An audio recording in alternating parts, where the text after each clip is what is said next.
Bonjour et bienvenue à toi dans cette nouvelle vidéo en droit des étrangers. Aujourd'hui, je te propose une vidéo sur la perte de la nationalité par décision de l'autorité publique. Et surtout, abonne-toi. Je te donne rendez-vous sur ma page Instagram ainsi que sur mon site internet Le Droit en 5 minutes pour y découvrir toutes mes prestations.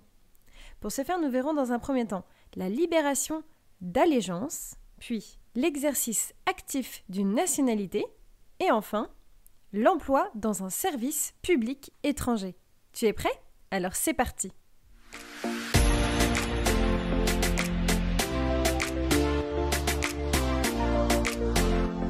Regardons dans un premier temps la libération d'allégeance. Qu'est-ce que c'est? Eh bien, c'est l'article 23-4 du Code civil qui régit cette libération d'allégeance.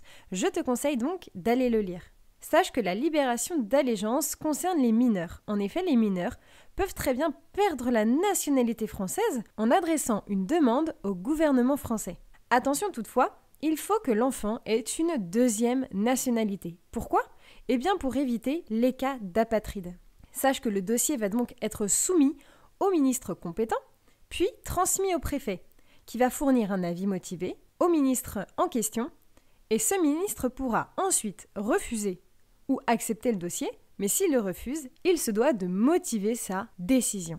Sache qu'il est possible de contester la décision devant le Conseil d'État ou encore le tribunal administratif. À présent, regardons ensemble l'exercice actif d'une nationalité.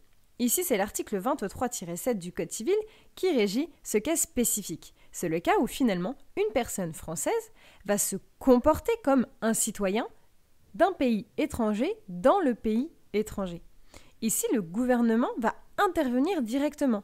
Ainsi, l'intéressé n'aura aucune demande à faire. C'est le gouvernement qui va finalement prendre la décision de lui retirer la nationalité française. Sache qu'il n'y a aucun critère d'âge.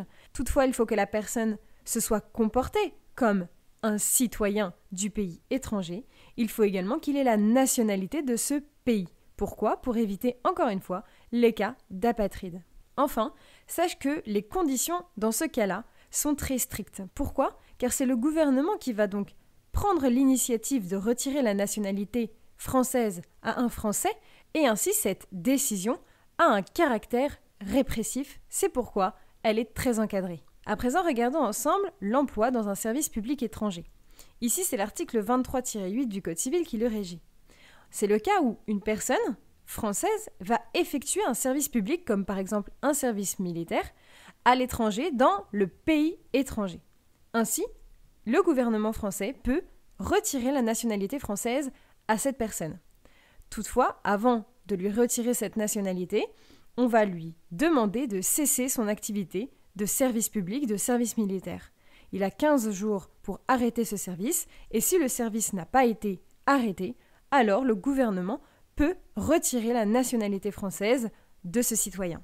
D'autre part, sache qu'il n'y a aucun effet collectif qui va être appliqué dans ce cas-là. Ainsi, les enfants de la personne ne perdront pas pour autant la nationalité française s'ils avaient la nationalité française.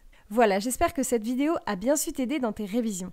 En tout cas, n'hésite pas à t'abonner, à liker la vidéo, à me laisser un commentaire et je te donne rendez-vous sur ma page Instagram, Le Droit en 5 minutes qui propose chaque jour des quiz de révision ainsi que sur mon site internet Le Droit en 5 minutes pour y découvrir toutes mes prestations. À très bientôt!